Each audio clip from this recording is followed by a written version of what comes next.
Welcome to Founders Future, a podcast by Closers.io, where we dive into the journeys of innovative entrepreneurs and explore the road ahead for them and their companies. I'm your host, Jeb Boardman, and in each episode, we'll uncover the stories behind successful startups, the challenges faced along the way, and the strategies driving their future expansion. Today, we're excited to have Lori Karpman, the founder of Copylab, joining us. Lori will be sharing more about her founding journey, give us a glimpse into her plans for future growth and the struggles along the way. So let's go ahead and jump straight in. Lori, welcome to Founders Future. Thank you. I'm so glad to be here. We're happy to have you as well. So let's just go right back to the beginning and just talk what problem in the industry inspired you to start the Copylab. Interestingly enough, I'm a lawyer by trade, and I did practice law for 38 years. And I gave up the practice about 5 years ago. But the reason I became a lawyer in the first place is because I love to write and speak. And that's the part that I enjoy the most. And so when I retired from practicing law, I started the Copylab because I'm using the same skill set as I use in law, which is using words and logic and writing to persuade. And I'm using it now more for businesses, for marketing content and any kind of creative content that they need to put out. Got it. So really tying in the law background into marketing and copywriting. Yeah, because lawyers are trained to write in a very specific way, and we're trained to write content that converts. It has to be persuasive content, and that's exactly what you're looking for when you have marketing content, whether it's blogs or websites or email campaigns. Doesn't really matter what the content is. You're looking for it to convert. So you want to turn, people into prospects and prospects into clients, and that's what good copy does. Got it. That's a really cool take. I know we've talked to a lot of, marketing agencies. I think you're the first one I've talked to that has the lawyer background pulling in. Yeah. So can you walk us through your offer evolution? What you started with when you started with Copylab and what you do now, if it's changed at all. When I started with Copylab, I was doing primarily blogging for companies. And as a result of the effectiveness of the blogs, I started to get different kinds of contracts. So to do websites, to do brochures, to do email drip campaigns or newsletters, shareholders reports. And so I've just expanded, what I write. But I'm StoryBrand trained, for those who are familiar with StoryBrand. It's by Donald Miller. Yep. And StoryBrand is it's a certified writing designation, and it's a very persuasive way of writing that uses storytelling. And so the storytelling really fits in well with my legal background. Got it. Okay. So as you've kind of grown, you've almost molded a little bit less legal, more copywriting as you get into more of the storytelling, etc. Exactly. Love that. Okay. Yeah. Now you've mentioned your background as a lawyer and how that affected your approach. Is there anything else in your background that has influenced the approach you have to the Copylab versus other Sure. marketing companies? I've had a management consulting firm for 20 some odd years. My management consulting firm specializes in franchise development. So brands come to me because they have a concept, they want to scale using other people's money. That's what the franchise model is. So we do the legals, we do the operations, we do sales, marketing, and we do recruiting. So it's a one-stop shop for businesses that want a franchise.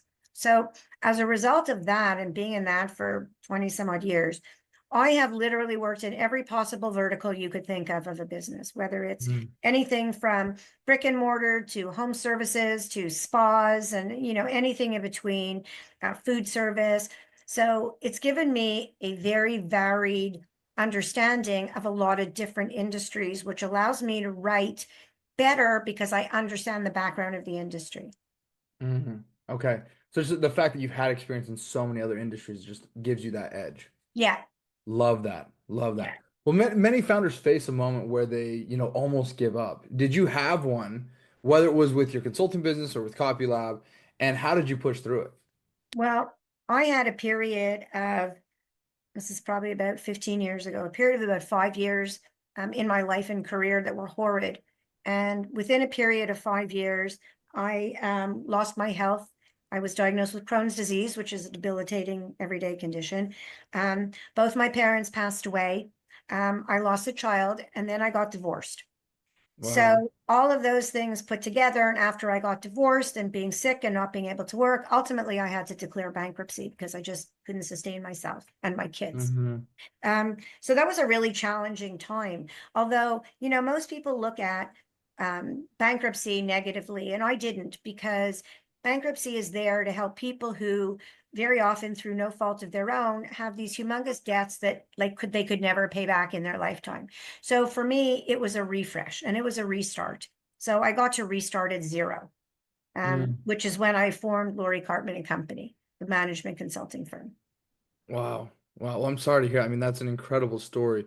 As you got to that spot where you said, I'm restarting from zero, was there anything that pushed you to keep going and, restart again? I mean, there's so many people who go through that and don't ever, come up the same way. So, I was a single mother of two kids, 7 and 11.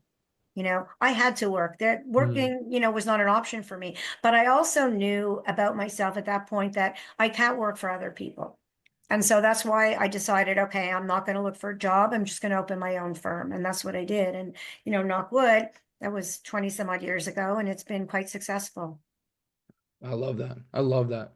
Well, talking about your industry, right? I mean, whether we go marketing, whether we go consulting, there's, millions of businesses that do both of those things. What's one misconception people often have about your industry that you'd like to address? The misconception that people have about my copywriting industry now is that AI is replacing copywriters.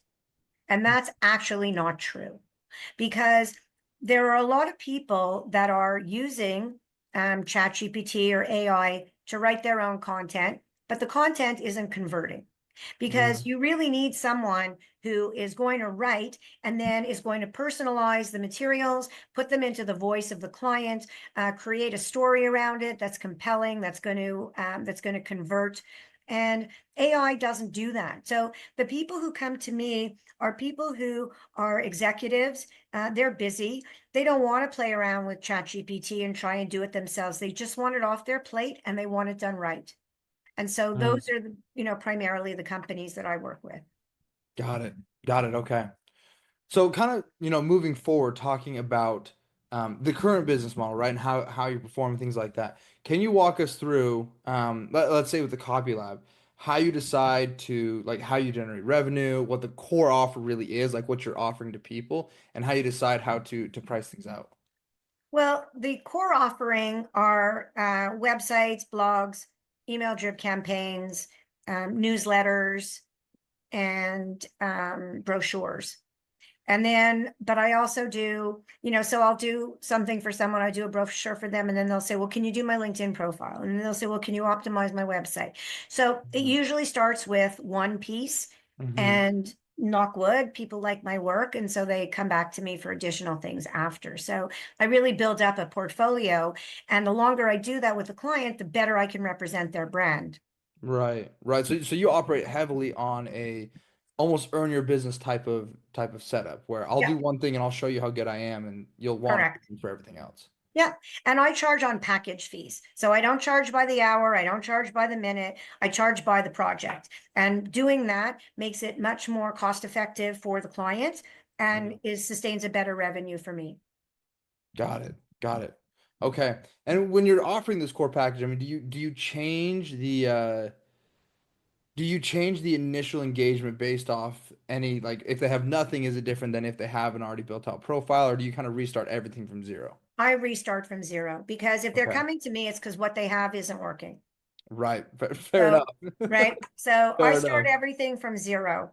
And, I have a whole process that the clients go to. They first do a brand questionnaire, which is about a 7 or 8 page questionnaire that they complete. Then I get on the phone with them. We do a 1 hour discovery call, to make sure that I understand their voice and understand exactly, what kind of conversion they're looking for. Mhm. And then I will go off and write and submit drafts for approval by the client. Got it. Got it. Okay, and you mentioned earlier, you said that, there's very specific type of people you like working with. How do you identify the type of person you want to work with, and how do you find those people? Well, my business, thank God, not wood, is 100% referral. So, Really? yeah, it's Wow. referral by people that know me in the industry through networking groups. But, a lot of it is referrals from existing clients who send me to people that they know. So I've been very fortunate in that I don't do really any advertising or promotion for either of my businesses. And I never really have. It's always been word of mouth. Mm, okay. So with the word of mouth, right? Do you still go through a process with a referral to vet them out and make sure they're a good fit, or do you kind of take on anybody gets Absolutely. referred? No, no, no. I'm very fortunate that I'm at a point in my career. I've been doing this for 30 years, and I'm at a point in my career where I can pick and choose my projects. Mm, So I pick and choose my projects, based on a variety of factors. First one is, do I think I can help them? mm-hmm. Um, and then the other part I want to assess is how comfortable the client is just leaving it to me. Some clients want to have really much more input than they actually need to have, and they get overly involved. And Right. I say, just leave it with me. I will take care of it. And that's, what my service offering is. It's really a done for you service. Right. Right. Got it. Got it. Okay. So with that, I mean, you talk about, bringing clients on, picking and choosing. Are you the only one involved in that quote unquote sales process? Is it just through Yes. you? It's Okay. just me, and the clients only deal with me. They may deal with an executive assistant for, to get documents in on time, stuff like that. But Hmm. other than that, when people hire my firm, they actually get me. They get you. That's Yeah. incredible. Yeah. So what is your biggest bottleneck to growth right now, if there is one? Is it finding, I mean, you said it's not finding more people. You need to pick and choose what you want to do. So what do you feel like your biggest Finding, bottleneck is? it's finding the right type of clients. Okay. So, I'm so looking for clients that, that don't just need me necessarily for one project, or they want to start with one project, but they have other things to do. Because I like to build long-term relationships with my clients. And once I start writing for them and I understand their voice, they will come back to me because they want all the writing. And it has to be consistent. And right, so they'll come back to me so the writing is consistent. right, right. Okay. So I So like long-term clients that need a website, they need a brochure, they need blogs, but I will start with any client wherever they're at. right. So ideally looking for the rebrand, the full rebrand. Yeah. Got it. Although, So like I say, it doesn't have to be that. I can start with one piece and we can do it over time. move, There's yeah. various ways to skin the cat. Yeah. Fair enough. Fair enough. So if you had to identify one thing that if solved would make the biggest impact on your business growth, I know you said find the right type of clients, but what would that be? Would it be having just inflow of like leads? Would it be having more people Yeah. referring to you? What would that look like for you It ideally? would be an inflow of leads. Of leads. And to do Okay. something like that, I would do like a LinkedIn outreach campaign. Okay. Got it. Got it. And that's not something you're currently running at all yet, though. No, I'm contemplating it. I haven't started running it yet, but it's something that I'm contemplating and that, hopefully I will start to do within the next few months. Got it. Got it. Okay. So, talking about the next few months, what are your top priorities for growing, the Copy Lab over the next 6 to 12 months? Well, it's interesting because I have two businesses. Hmm. So my initially, about 2 years ago, my management consulting firm represented 80% of my income and the Copy Lab was 20%. My goal last year was to switch my revenue mix. So I was able to switch my revenue mix last year so that I do 60% consulting and 40% writing. Mm, This year, I'm looking to reverse it. So ultimately, within the next 3 years, I want to get to a point where I'm doing 80% writing and 20% consulting. So I'm just looking to move the needle forward and increase the amount of money that I make in the copywriting business. mm. And that would also lead to tailoring down the consulting side as well. Correct. Yes. Got it. Yeah. And is that from an energy standpoint, or what has you focusing on the writing more than the other? Because my management consulting business has a team. So I have Mm, a team of people that I work with. Although the client only deals with me, I have a team. I have webmasters and I have, operations manuals people and I have salespeople and I have a whole team. The Copy Lab is just me. I do all the writing myself, and it's my retirement plan because I will retire probably within about 10 years. mm, And I can live anywhere in the world. As long as I have an internet connection, I can always write and make a living. So that's why I'm more interested in building the Copy Lab because that's my retirement business. So I want to right. build that income for myself. And plays into the lifestyle, the ultimate lifestyle of what you're looking for. Yeah, because Got I'm it. moving to Costa Rica. Costa Rica is beautiful. That's a good It's place to live. gorgeous. I was there in October. It's beautiful. There's not a lot of snow there either, which if you're coming No. from Canada, that's a win. Oh yeah, we had snow yesterday. I mean, Yeah, it's I crazy. believe it. I won't tell you what it was like in Arizona yesterday. I don't want to make you jealous. No, don't tell me. Okay. So, I mean, as you're talking about, switching and moving the needle from one business to the other, is there a specific target, like a number of how much you want to have by the end of this year in terms of, I know you said percentage wise, but is it a revenue? Is it a amount of clients you're working with, or what's kind of the way you measure it overall? I really measure it by revenue because I don't measure it by number of clients, because I could have a client who I do a $25,000 contract with, and I can have a client who I do a $5,000 contract with. So it's really based on the revenue, the total revenue, as opposed to the number of clients. Got it. Got it. Okay. Yeah. So with that, I mean, as we're kind of talking about this growth plan, if you had unlimited resources, money, manpower, whatever it may be, what would you implement or change immediately to accelerate the growth? Would it be that LinkedIn campaign? Is that kind of the next thing? I would put money into outreach, because I've never done outreach. I never had to do outreach. So I Hmm. would put my money into outreach. So, one of the groups that I work with the most are marketing firms. So I do a lot of Hmm. work with marketing firms, with web design firms, and with graphic artists, because they all provide whatever their service is, but none of them do content. So I come along and I make them full service. So now they can say, we don't only design your logo and your brochure, but we can do the content. We don't only design your website and code it, but we can do the content.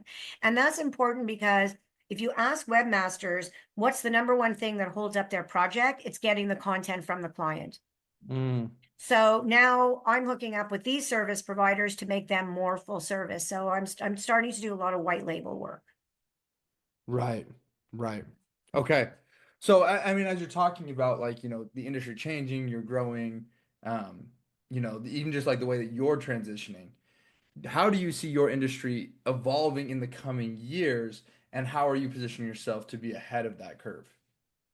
I see it evolving in that more people are going to start to use AI. Hmm. Um, I use AI to get outlines, to get ideas, but I don't write entire content with AI. So, Right. to the extent that a company wants something that is not computer generated, and that is really tailored to their business, they need a copywriter for that. Right. They Right. won't get that from AI. Right. It's interesting you bring that up. So many, almost every business owner I've had on here has talked about AI being, the change in the business. Yeah, And it's interesting. Some people look at it as using it to offload responsibilities, and other people talk about it and using it to supplement, right? So when you're looking at AI, it sounds like you're more on the boat of you can use it to help with like some of the basic structures, but there needs to be that human touch, especially with something like right, copywriting, anything like that, where it's human to human interaction needs to have that right. human connection. Right. And that's where the legal expertise really comes in and makes me significantly different than anybody else, because I'm trained to write to persuade. Right. That is my legal training. 30 years I was drafting contracts and motions and, defense statements. And so Hmm. I have, I learned very early that I have excellent logic skills with words. With numbers, not so much, which is why my son is an accountant, so he can take care of me, because I Got am it. not good with numbers, but I'm wonderful with words. Got it. The gene skipped a generation. It skipped a generation, but I built my business, both my businesses, on a very simple principle. I sell Right. my strengths and I buy my weaknesses. That's And I'm smart enough to know what I don't know, and I farm it out. I don't that's look to do huge. things like I could write a LinkedIn campaign for myself, but I won't. I'll farm that out because I'm busy working on clients. Right. Right. That's huge. I think a lot of, especially a lot of founders, right? You talked about how you've been doing this for a long time, but a lot of people new in business try and take on as much as they can, just saying, "Oh, I can do this, I can do that," right? And you end up in Yeah, this trap where you have a job again instead of running a correct. business, right? Yeah, Right. very true. Yeah, that's incredible. Well, I want to kind of move over to some of these like questions where you can leave the marks on the listeners. So the first one would be, what's one tool or resource that's been a game changer for you or your business? A resource. It's been a game changer for me. Um, I'm going to say a couple of things. I'm going to say Calendly, because Mhm. now I don't need someone to book my meetings for me. So Calendly, I just give out my calendar link and people get on my calendar, which makes it very easy. And then there's a little software that I use that's an add-on for Outlook, and it's called AbleBits. ABLEBITS. Okay. And what it is you can create these snippets of email content, and then every time you want to send that email, you just attach the snippet. So, for example, it would say, welcome to the Copylab. Please let me know what kind of services you're looking for example. Mm-hmm. Got it. So AbleBits, Calendly and AbleBits. Yeah, AbleBits is really good because especially if you do like I do, I make a lot of introductions and referrals. And so I have it like the text, and I just hit AbleBits and the text comes up, and I just need to put in the appropriate names. So it saves me a tremendous amount of time when you're doing things that are, you need to replicate often. Right. That makes sense. Yeah. Makes sense. Okay. Moving over to the second question here. What's the best piece of advice you've received about scaling a business? The best piece of advice I've received is to continue my education so that I can offer additional services. So over the course of my career, I have taken, or, I have several degrees, several certifications, because I always believe that the more certifications I have, the more I can offer my clients new services. So, for example, you talk about the copywriting, I became StoryBrand trained. For my management consulting business, I became an accredited sales trainer. I became accredited with Colby, which is a personality assessment. So its continuous education has always allowed me to evolve my business by being able to offer services that I didn't offer before. So I have add-on, like I keep getting certified in add-on services that I can add on for my clients. Right. And it's interesting in a consulting business, right? You invest in yourself, so your clients invest in you, right? Correct. Like it's just that's brilliant. An ongoing investment. Yeah. Okay. Last one here for you. This is for you to like really leave your mark on the listeners. What advice would you give to founders who are just starting their journey? I would say don't sweat the small stuff.